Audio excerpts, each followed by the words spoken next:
안녕하세요. 저는 하루하루를 열심히 살아가는 30대 중반의 여성입니다. 여러분은 여러분의 인생에 행운이 항상 가득하셨나요? 지금부터 제가 하는 행운에 대한 이야기가 누군가에겐 공감하지 못할 이야기일 수도 있겠네요. 지금은 행복한 삶을 살고 있지만 사실 저의 지나온 과거를 돌아보면 제게는 모든 운이 비껴갔어요. 그리고 인생에 있어서 제일 중요한 복이 부모 복이 아닐까 싶을 정도로 제 유년 시절은 고난의 연속이었습니다. 어릴 때 부모님이 일찍 이혼하셔서 엄마와 둘이 살았어요. 처음에는 여인숙을 전전하며 살아야 할 정도로 경제적으로 너무 어려웠죠. 이러다가는 안 되겠다 싶으셨는지 엄마는 친척들에게 돈을 빌려 식당을 차렸어요. 그리고 이른 아침부터 밤 늦게까지 식당을 운영하셨죠. 다행히 식당은 잘 됐지만 엄마가 저를 세세히 돌봐주실 마음의 여유는 없으셨어요. 그 덕에 저는 어릴 때부터 혼자였어요. 혼자서 밥을 먹고 혼자서 공부하고 밤에 혼자 있다가 잠이 들곤 했죠. 그래도 공부는 항상 중상위권을 유지했어요. 그래서 저는 제가 수도권에 있는 4년제 대학교에 당연히 갈 것으로 생각했지만 하필이면 수능날 감기에 아주 심하게 걸리는 바람에 수능을 망쳐 2년제 대학교에 갔네요. 그나마 다행히 전액 장학금으로 들어가긴 했어요. 저는 매 순간을 목숨을 걸 만큼 최선을 다해서 살았지만 제가 들인 노력에 비교해 잘 풀리지는 않았어요. 그래서 언제나 나는 운이 지지리도 없다고 생각했죠. 그 생각이 참 저를 힘들게 만들었습니다. 그러나 그 와중에도 저는 쉽게 포기하지 않았습니다. 운이 없는 제가 포기하지 않을 수 있었던 이유는 바로 나무예요. 저는 어릴 때부터 나무를 정말 좋아했어요. 나무의 잎사귀만 봐도 이게 무슨 나무인지를 줄줄 말할 수 있을 정도여서 저의 어릴 때 별명이 나무 박사였어요. 그런데 이 나무를 보니 다들 꽃이 피고 열매를 맺는 시기가 다르더라고요. 그리고 꽃이 피고 열매 맺는 시기가 아닐 때는 볼품없던 나무들이 자신의 때가 되면 예쁜 꽃이 피고 먹기 좋은 열매를 맺는 모습을 보면서 나도 아직은 나의 시기가 아니지만 언젠가는 내 인생의 꽃이 반드시 필 것으로 생각하며 절대 포기하지 않았죠. 이러한 긍정적인 생각 때문인지 학교 졸업 후에는 그래도 잘 풀리는 것 같았어요. 친구들이 4년제 대학교를 졸업 후 회사를 구하지 못해 백수 생활을 할 때 저는 3년제 대학을 이미 졸업해서 이 친구들보다 훨씬 빨리 회사 생활을 할 수 있었어요. 회사도 대기업만큼은 아니어도 중소기업 중 월급도 충분히 먹고 살고도 한 달에 30만 원 정도는 저축할 수 있을 만큼 받았고 회사 동료들도 다들 너무 좋아서 재밌게 다녔어요. 그리고 이 회사에서 동료의 소개로 남편을 소개받기도 했죠. 남편은 중견기업의 대리로 연봉도 회사 복지도 엄청 좋았어요. 저는 직업도 안정적이고 성실한 남편의 모습에 반해 연애하고 결혼까지 결심했어요. 결혼을 준비하며 드디어 내 인생에도 꽃이 핀다고 생각했어요. 그러나 아직은 아니었죠. 결혼 준비를 하는데 시댁에서 저를 너무 싫어하는 거예요. 그 이유는 제가 바로 이혼한 가정에서 자랐기 때문이었죠. 시어머니는 이혼한 가정에서 제대로 가정교육이나 받고 자랐겠냐며 처음 인사를 하러 갈 때부터 좋게 보시지 않으셨어요. 그래도 엄마의 식당이 동네 사람들이 이름만 들어도 어디에 있는지 다 아는 정말 유명한 한식당이었고 하나뿐인 딸이 결혼한다고 엄마가 집까지 마련해 주셔서 결혼에 승낙하셨어요. 저는 엄마가 그동안 정말 많이 고생해서 모은 돈인데 그 돈으로 제가 살 집을 마련하지 말고 엄마의 노후를 위해 쓰시라고 했어요.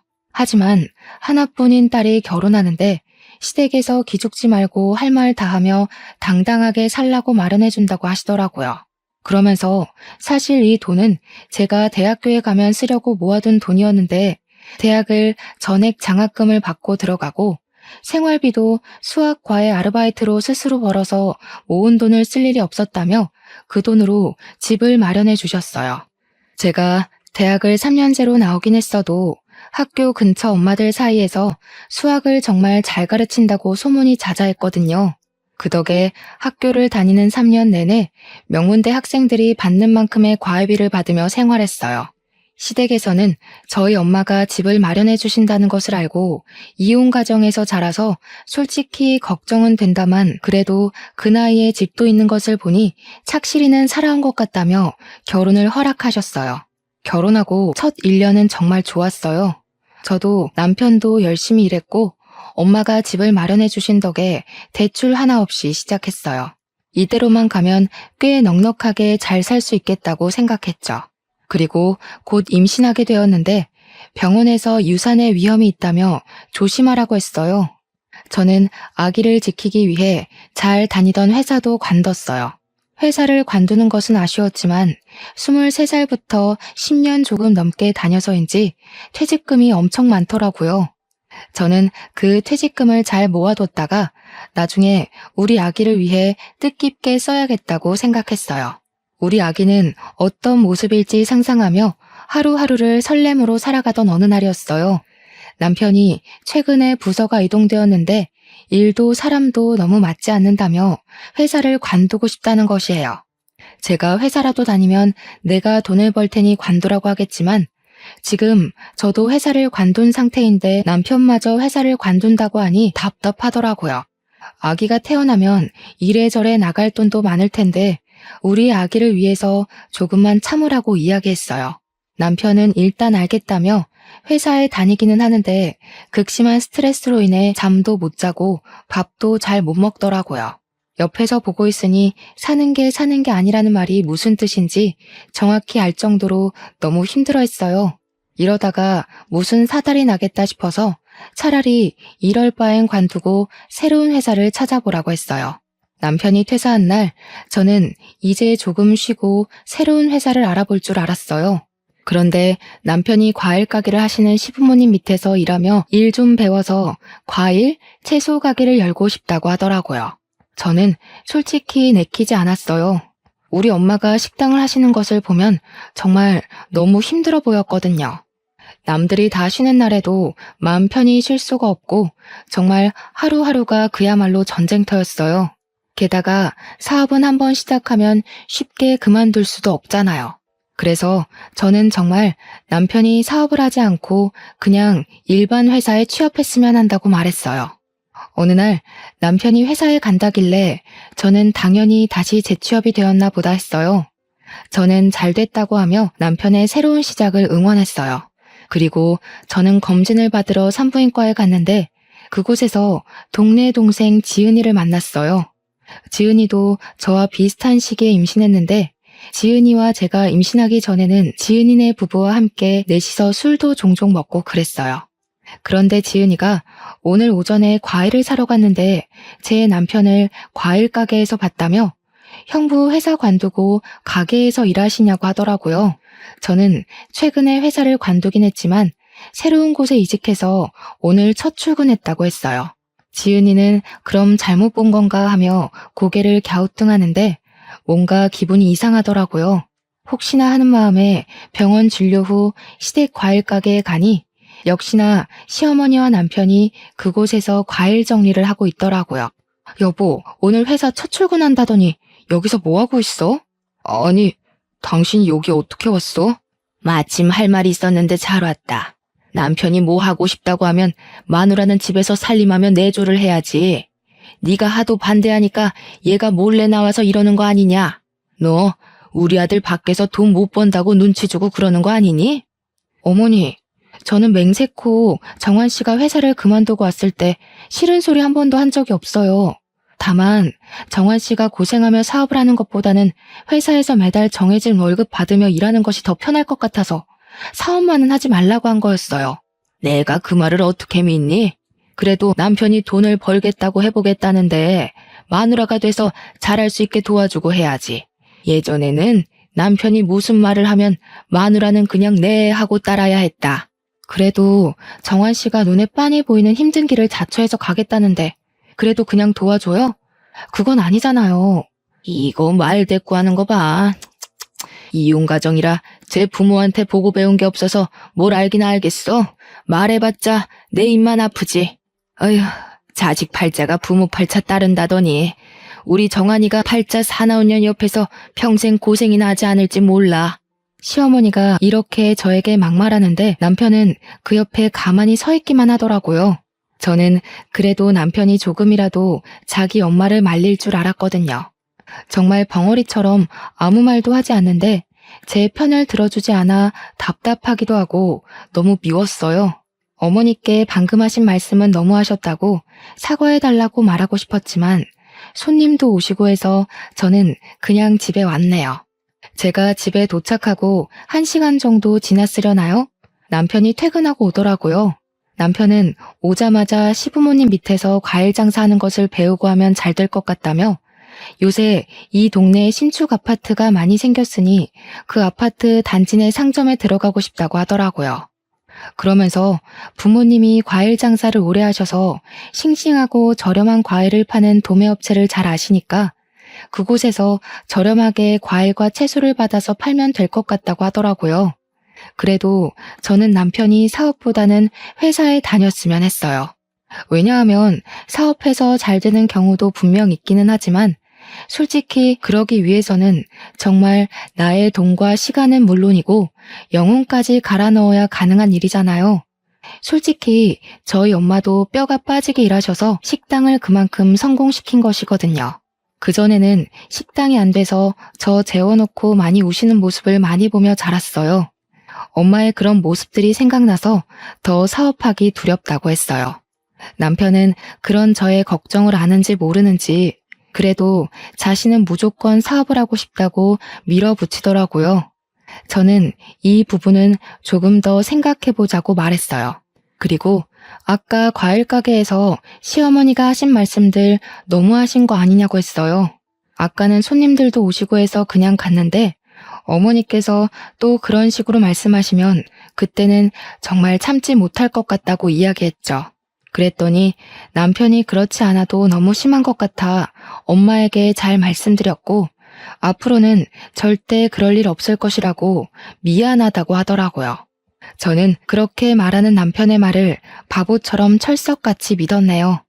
남편은 그 뒤에 시댁에서 충실히 배웠고 3개월 정도 지나 신축 아파트에 과일 채소 가게를 열었어요. 신축 아파트라 아직 근처에 가게가 없던 터라 동네 엄마들이 생각보다 많이 방문하더라고요. 과일과 채소가 많이 신선했는지 입소문이 나기 시작했어요. 점점 손님이 많아져 남편 혼자 운영하기에는 너무 힘든 상황까지 이르렀죠. 남편은 매일 피곤함에 찌들어서 퇴근했으나 아직은 사업 초기라 아르바이트생을 고용하기에는 조금 부담이 되는 상황이었어요. 하루는 남편이 시어머니와 통화를 하면서 퇴근을 하더라고요. 남편은 집에 오자마자 제게 핸드폰을 주었어요. 너는 요새 집에서 뭐하고 사니? 네 남편은 너랑 아기 먹여 살리겠다고 저리 힘들게 일하는데 너는 뭐하고 있느냐 말이다. 어머니, 저도 집에 있기 답답하긴 한데 병원에서 지금 유산의 위험이 너무 크다고 절대 안정을 위하라고 해서 일단 집에만 있는 거예요. 우리 아기 지켜야 하잖아요. 하여튼 요새 젊은 것들은 나약해 빠져서 안 된다니까. 유산의 위험은 무슨? 너는 맨날 피곤한 정한이 보면서도 그런 이야기가 나오니? 젊은 사람이 집에만 있으면 더 아파. 좀 나가서 정한이 일도 돕고 해라. 알겠어? 시어머니는 남편은 일하는데 저만 집에 있는 것이 못마땅하셨는데 가게에 나가서 일 좀 도우라고 성하셨어요. 그러나 병원에서는 아직은 위험하니 집에서 최대한 움직이지 말고 안정을 취하라기에 어쩔 수 없이 저는 계속 집에 있었네요. 하루는 남편이 몸살이 심하게 왔어요. 아예 일어나지도 못하고 침대에 누워 끙끙 앓기만 하더라고요. 어쩔 수 없이 가게는 하루 쉬고 저는 남편에게 먹일 죽을 끓이고 있었어요. 그때가 아침 7시였는데 그 이른 시간부터 시어머니가 집에 오셨어요. 나왔다. 아휴, 우리 집 아들 자기 마누라 먹여 살린다고 그리 고생하더니 이렇게 알아누웠네. 알아누웠어. 예, 정환이 뭐 좀 먹였니? 지금 밥을 먹을 상태가 아닌 것 같아서 죽 끓이고 있었어요. 그런데 어떻게 알고 오신 거예요? 어떻게 알고 오기는 정환이가 연락했으니 왔지. 너는 남편이 그렇게 죽을 듯이 일하는데 어떻게 가게에 한 번 와서 도와줄 생각을 안 하냐? 저는 애도 아니고 부인도 있는 사람이 아프다고 엄마에게 연락해서 아침 대바람부터 시어머니를 이 집에 오시게 한 남편이 정말 미웠어요. 하지만 아파서 누워있으니 뭐라고 할 수도 없고 그냥 꾹 참았죠. 그렇지 않아도 기분이 좋지 않은데 시어머니는 그런 저를 세워두고 막말을 하시기 시작했어요. 임신한 것이 유세도 아니고 야, 나는 말이야, 정환이 가졌을 때 집안일이고 밭일이고 다 했어. 심지어 치매 걸리신 시어머니가 업어달라고 하셔서 업기까지 했다. 그래도 난 멀쩡했는데 너는 어떻게 임신했다고 딱 그렇게 집에 누워만 있니? 정신 상태가 아주 굴러먹었어. 어머니, 저도 집에만 있기 답답해요. 그런데 의사 선생님이 유산의 위험이 있으니 되도록 회사도 다니지 말고 집에서 안정을 취하라는데 어떻게 해요? 얘 또 말대꾸하네. 너는 너네 엄마가 시어머니가 뭐라고 하면 바락바락 대들라고 가르치디? 이래서 이혼 가정에서 자란 것들은 안 돼. 맨날 부모가 싸워대는데 뭐 제대로 보고 배웠겠어? 아휴, 어쩌다가 저런 것이 내 귀한 아들의 짝이 돼서. 어머니, 아무리 그래도 너무하신 거 아니에요? 엄마, 자기야, 그만해. 아픈 사람 두고 지금 이게 뭐 하는 거야? 이번에는 정말 참기가 너무 힘들었지만 남편이 아파 누워있는데 저는 싸울 수가 없겠더라고요. 남편에게 뭐라도 먹여야겠다는 생각에 일단 부엌으로 가서 죽을 다시 끓였어요. 그런데 시어머니가 부엌으로 따라오시더니 냉장고 문을 벌컥 여시더라고요. 세상에, 집에서 살림은 하니? 어떻게 반찬이 이렇게 죄다 풀떼기야. 그리고 지금 몸살 난 애한테 야채죽이 뭐니 야채죽이. 전복이나 소고기 같은 영양가 좋은 음식을 팍팍 넣어서 끓여야 빨리 낫지. 아직 장을 보지 못해서 그래요. 우리 정환이 고기 좋아하니까 고기 같은 거는 떨어지기 전에 부지런히 사다 놔. 알겠니? 죽은 내가 전복죽으로 시켜주마. 네가 만든 죽은 네가 먹던지 버리든지 해라. 그 죽 먹고 어디 몸살이 났겠니? 시어머니는 죽을 끓이고 있는 제 옆에서 죽집에 전화해서 전복죽을 주문하셨어요. 아, 그리고 너 이제 임신한 지 한 5개월 됐지? 이제 좀 괜찮은 거 아니야? 정환이 다 나아서 가게에 출근하면 너도 따라 나와서 좀 도와라. 알겠니? 집에서 안정은 무슨. 그렇지 않아도 어제 병원에서 이제 안정기니 슬슬 운동을 하고 해서 가게에 나가려던 참이었어요. 정아 씨 괜찮아지면 같이 나가려고요. 그래, 처음으로 네가 내 말에 동의하는구나. 아무튼 정환이 전복죽 잘 먹이고 난 가게에 간다. 시어머니는 아침부터 제 속을 뒤집어 놓으시고는 가게로 떠나셨어요. 저는 어머니한테도 서운했지만 오늘도 어머니의 막말을 그저 듣기만 한 남편에게도 많이 서운했어요. 그래도 아프니 제 감정을 티내지 않고 전복죽을 먹이고 약도 먹이며 정성껏 보살펴줬어요. 어머니가 시켜주신 전복죽 탓이었는지 아니면 저의 간호 덕분이었는지는 모르겠지만 남편은 그날 저녁에 바로 몸이 괜찮아졌고 다음날 우리는 같이 가게에 출근했어요. 남편은 제게 일을 하나씩 알려주며 말로는 쉬엄쉬엄 하라고 했지만 자꾸 이것저것 시키더라고요. 저도 가게에 놀러 간 것은 아니기에 최선을 다해서 일했어요. 그렇게 남편을 따라 가게에서 일한 지 일주일이 지났어요. 가게에 있는데 뭔가 느낌이 이상하더라고요. 화장실에 가보니 출혈이 생각보다 심했어요. 저는 바로 병원으로 갔어요. 병원에서는 검진하더니 아기의 상태가 심각하다며 임신 종결을 해야겠다고 당장 입원하고 내일 바로 수술을 하라고 하더라고요. 그리고 다음날 저의 아기는 제 품에서 떠났어요. 수술 후 마취가 덜 깨서 정신없는 상태로 병실에 누워있는데 시어머니가 들어오셨어요.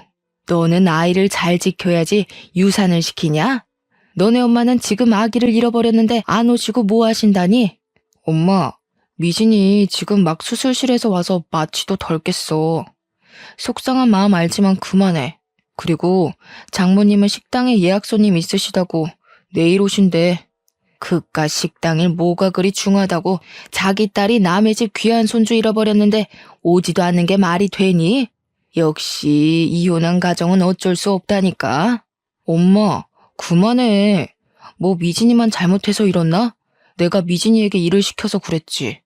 솔직히 엄마가 미진이한테 가게에 가서 도우라고 했잖아. 그래서 일하다가 유산된 거지 뭐. 그니까 엄마도 나도 뭐라고 할 자격 없어. 어머, 너 얘랑 같이 살더니 너도 얘처럼 변하니? 생전하지 않던 말대꾸를 다 하고. 나는 너 임신 중에도 반 메고 할 것 다 했어.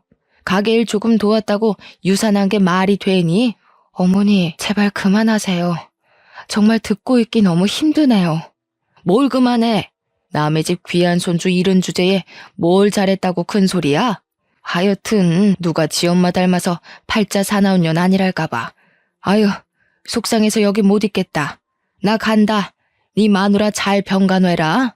시어머니는 몸도 마음도 아픈 제게 굳이 막말을 퍼부으시고는 가셨어요. 남편은 엄마도 속상해서 그러신 거라며 저를 위로해 주었지만 이미 어머니의 말로 만신창이가 되어버린 저는 남편의 말이 하나도 들리지 않더라고요. 다음 날 아침 일찍부터 엄마가 식당 문을 닫고 오셨어요. 엄마는 유산도 출산과 같다며 친정에서 몸조리하자고 하셨어요. 남편도 집에 혼자 있는 것보다는 친정집에서 푹 쉬는 것이 좋겠다고 하더라고요. 그래서 병원에서 퇴원 후 저는 친정으로 갔어요. 그런데 제가 친정집에 가 있는 동안 남편 가게에 문제가 생겼어요. 남편이 저 없이 혼자서 일하다 보니 과일과 채소의 신선도를 이전만큼 꼼꼼히 체크를 하지 못해 신선하지 않은 과일과 채소를 팔게 되었어요. 동네 사람들 사이에서 처음에는 좋은 제품을 팔더니 점점 좋지 않은 제품을 판다는 소문이 퍼지게 되었어요. 제가 완전히 회복하고 집으로 돌아왔을 때는 이미 매출이 바닥을 치고 있었고 처음에 시작했을 때는 하나도 없던 빚이 점점 늘어났어요. 결국 우리는 가게 문을 닫을 수밖에 없었어요. 당장 고정 지출은 있고 돈이 필요한데 가만히 손을 놓고 있을 수는 없었어요. 그래서 남편에게 앞으로 우리가 어떻게 돈을 벌지 의논을 하려고 하는데 남편은 이제 막 사업 망한 사람 붙잡고 꼭 그런 얘기를 해야겠냐고 화를 내더라고요. 저는 좀 당황스럽긴 했지만 공들여서 열심히 준비한 사업이 망했으니 그 충격이 꽤 컸겠다 싶어서 미안하다고 했어요. 남편은 잠시 화를 사귀더니 한다는 소리가 우리 가게 옆에 배달만 하는 음식점이 잘 되던데 배달만 하는 음식점을 열고 싶다는 거예요. 그래서 제가 배달만 하는 음식점이라고 해도 돈이 있어야 할 것 아니냐고 했더니 장모님이 마련해 주신 이 집을 팔자고 하더라고요. 지금 집값이 많이 올라서 이 집을 팔면 돈이 꽤 나올 거라면서요. 우리 둘만 있으니 이 집 팔고 원룸으로 이사하고 집 판 돈에 이전에 내가 받은 퇴직금 보태서 다시 사업을 시작해보자는데 저는 이건 아니라고 더 나이 먹기 전에 회사에 들어가라고 했어요. 남편은 제 이야기를 듣고 문을 세게 닫고 방으로 들어가더라고요. 전 그런 남편을 굳이 말리지 않고 거실에 앉아 있었어요.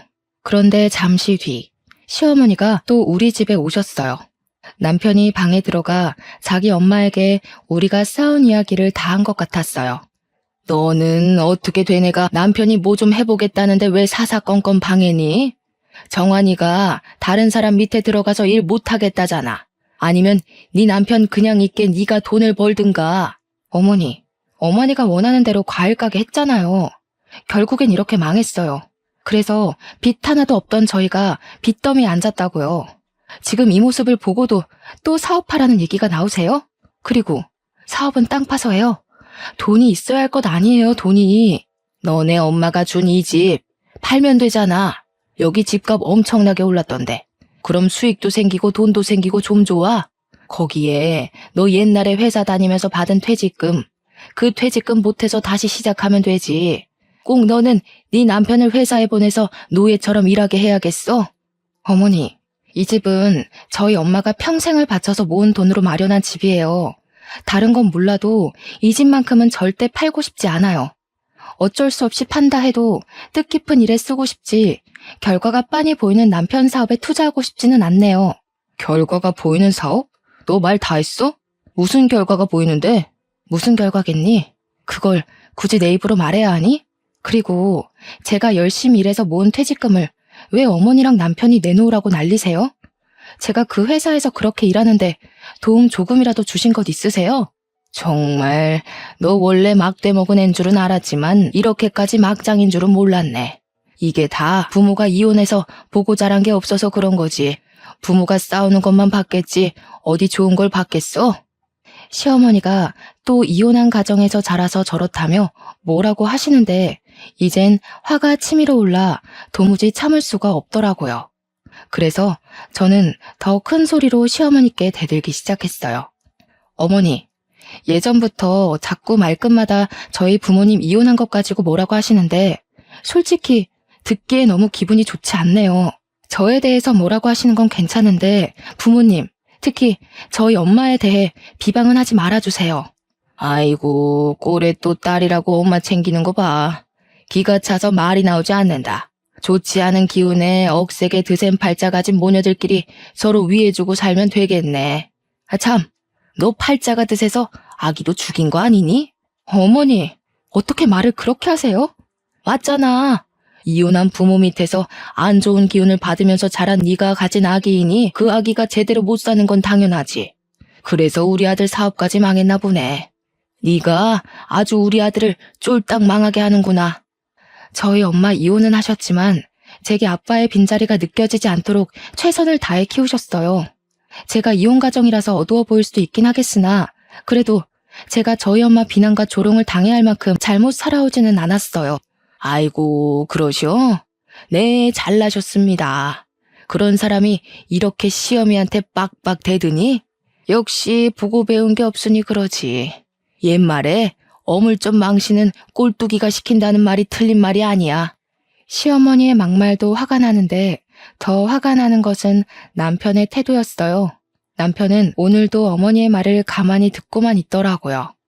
역시 남편도 내 편이 아닌 것을 절실히 느끼고 있는데 시어머니는 갑자기 큰 방에 들어가셔서 남편의 옷과 화장품을 다 챙겨 나오셨어요. 딸은 엄마 팔자 닮는다지? 너네 엄마도 이혼하면서 박복하게 살았을 텐데 그런 엄마 팔자 닮은 너도 박복하겠다. 어머니, 자꾸 그런 소리 하시지 마세요. 그리고 남편 짐은 왜 챙기시는 거예요? 팔자 사나운 네 옆에 우리 아들 둘 수는 없다. 지금은 사업 망한 것으로 끝났지만 자기 애도 유산시켜서 죽인 판국에 남편이라고 못 죽이겠니? 너희 이혼해. 어머니, 제가 아이를 잃은 데에는 어머니의 탓도 있어요. 자기 아들 힘들다고 유산의 위험이 있는 저에게 가게 나가서 도우라고 하셨잖아요. 그래서 유산된 거 아니에요. 그래도 네가 위험해서 안 된다고 딱 말을 했어야지. 네가 몸을 함부로 굴려서 아이도 잃은 주제에 어디서 시애미를 탓해? 시어머니가 제 아이를 잃은 것에 대해서도 다 내가 팔자가 사나운 탓이라며 뭐라고 하시는데도 남편은 아무 말도 하지 않고 고개만 끄덕였어요. 정말 이 집안에서는 아무도 저를 도와줄 사람이 없더라고요. 이 집은 네가 준비해온 집이니 우리가 나가마. 이혼 서류 보낼 테니 사인하고 둘이 갈라서. 시어머니는 정말 남편을 데리고 나가셨어요. 저는 너무 황당해서 그저 멍하니 서 있었어요. 남편에게 사업하지 말고 회사에 다니라고 말한 것이 이렇게 이혼을 할 만큼 잘못인가 싶더라고요. 그래도 설마 제가 불륜을 저지른 것도 아닌데 정말 이혼을 할까 싶었어요. 사업을 망하고 기가 죽어있는 아들이 안쓰러워서 속상한 마음에 그러시는 거겠지 했는데 며칠 뒤 정말 남편은 이혼 서류를 보냈어요. 저는 어이가 없었지만 제게 항상 막말을 퍼부으시는 시어머니를 더는 가족으로 생각하기 힘들었고 항상 시어머니 옆에서 벙어리처럼 가만히 있는 남편을 붙잡고 싶지는 않았어요. 그래서 저도 미련 없이 서류에 사인하고 그렇게 이혼을 하게 되었어요. 이혼 후 저는 친정으로 가서 엄마께 그간의 모든 상황을 다 말씀드렸어요. 엄마는 이혼하고 온 저의 손을 꼭 잡고 그동안 고생했다고 하시며 그냥 엄마가 사준 집은 팔아버리고 같이 살자고 하셨어요. 이 지역 집값이 고공행진 중이라서 그런지는 몰라도 꽤 비싼 값에 팔렸어요. 그 돈으로 일단 엄마의 가게를 확장해서 이사했어요. 가게의 규모가 커지니 일손이 많이 부족해 오전에는 엄마의 가게에서 음식 손질하는 것을 도와드리고 오후에는 학원에서 수학 강사로 일했어요. 학원에서는 처음엔 학벌이 좋지 않아 절 채용하지 않으려 했지만 절실해 보이고 성실해 보여서 채용했다고 하시더라고요.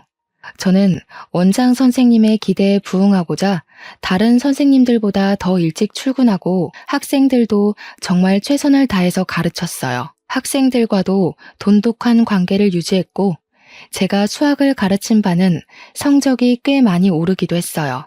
이렇게 저의 일에 만족감을 느끼며 열심히 일하던 어느 날 같이 일하는 선생님이 저에게 동영상을 하나 보여주며 이거 선생님 아니냐고 물어보더라고요.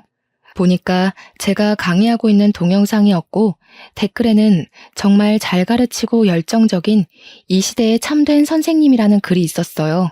알고 보니 제 수업을 듣던 학생이 저의 동영상을 짧게 찍어 올린 것이었어요.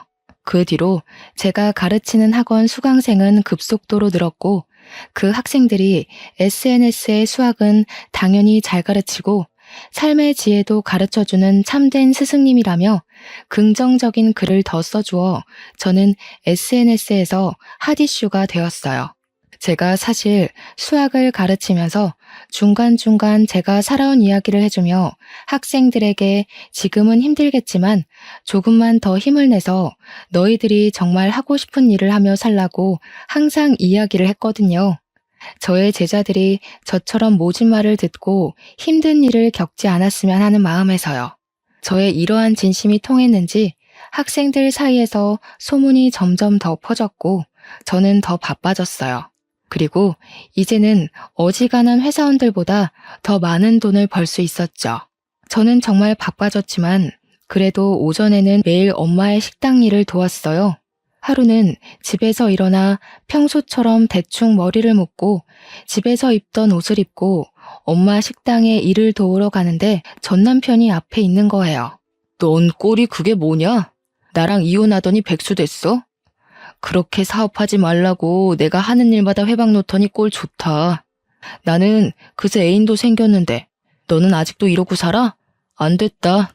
엄마 가게에 일하러 가는데 굳이 예쁘게 꾸미고 차려입을 필요 없어서 항상 씻지도 않고 대충 입고 갔거든요.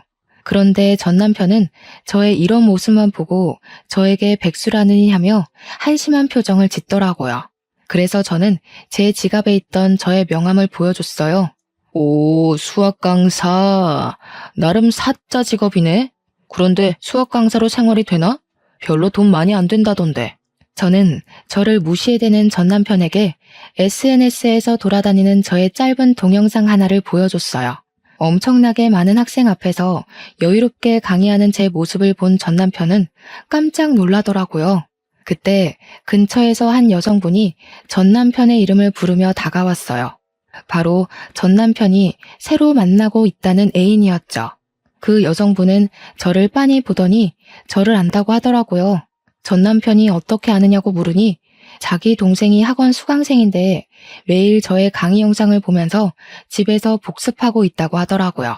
그러면서 동생이 실력 좋으신 선생님으로 유명하신 분이라고 했다며 농담으로 앞으로 더 유명해질지 모르니 사인이라도 받아둬야 하는 거 아니냐며 웃더라고요.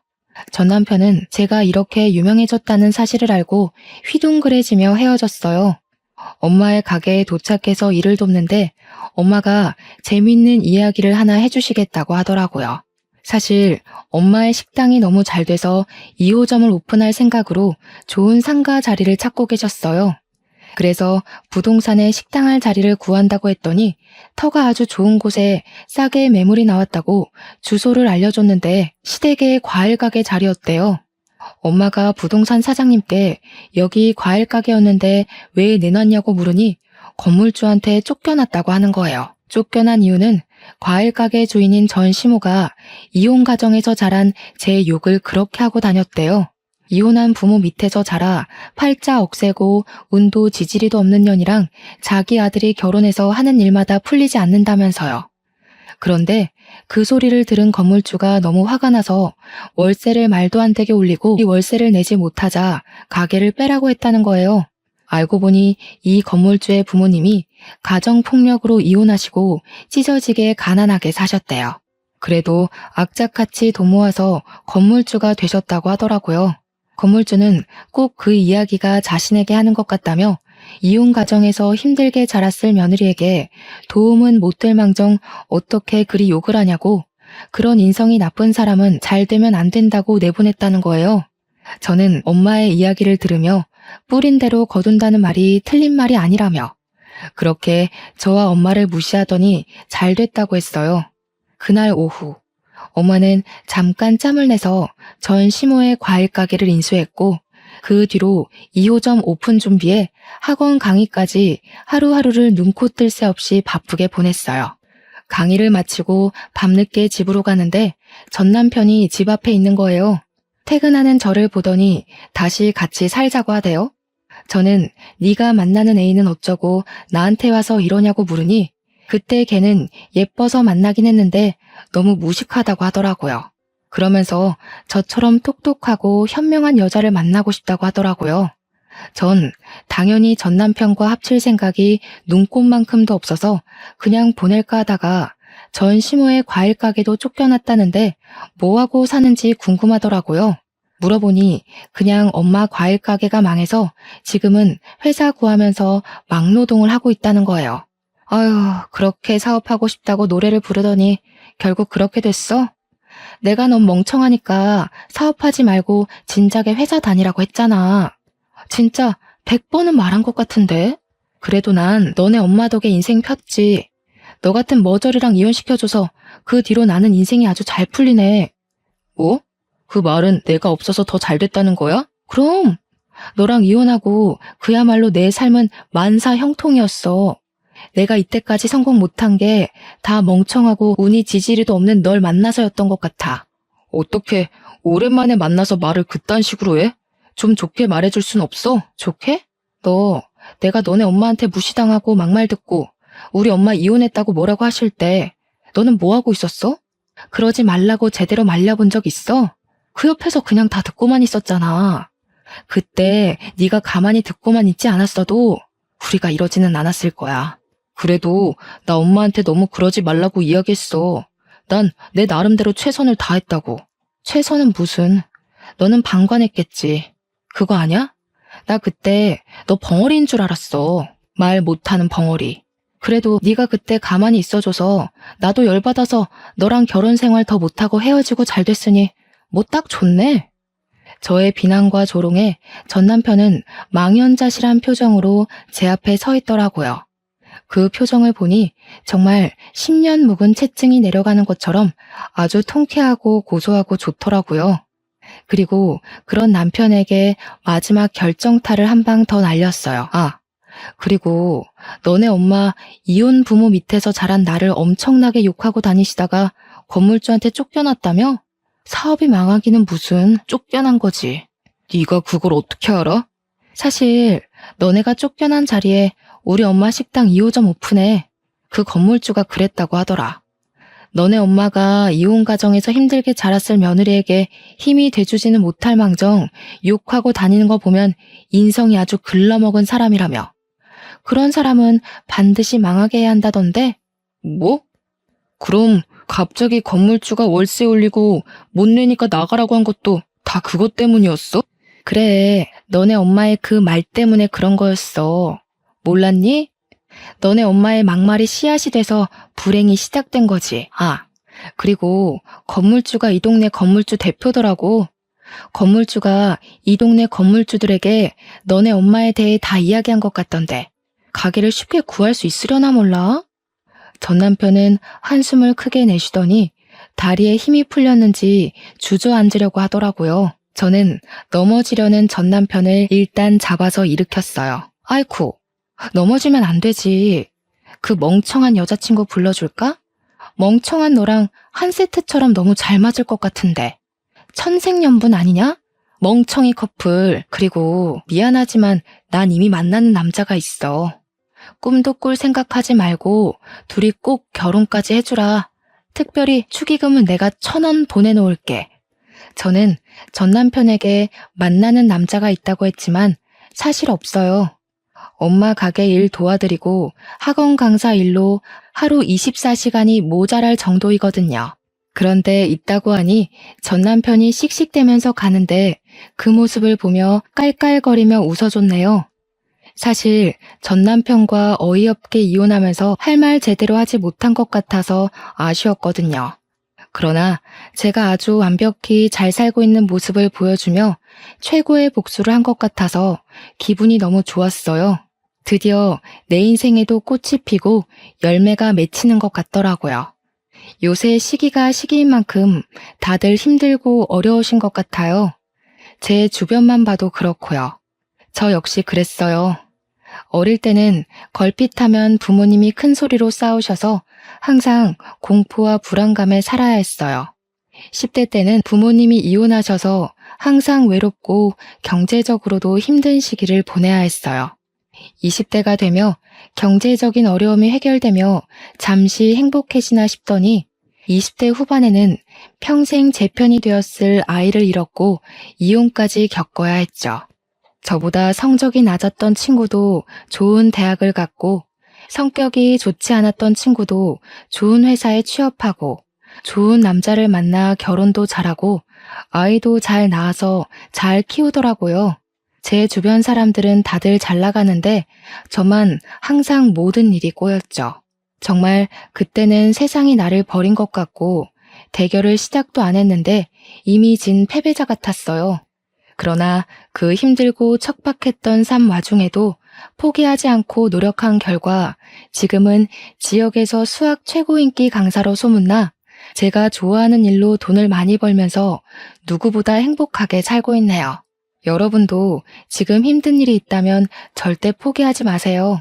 나무가 뿌리를 내리면 언젠가는 꽃이 피고 열매를 맺듯 여러분의 삶이라는 나무도 이미 뿌리를 내렸으니 분명 언젠가는 꽃이 피고 열매를 맺어 남들이 우러러보는 날이 올 거예요.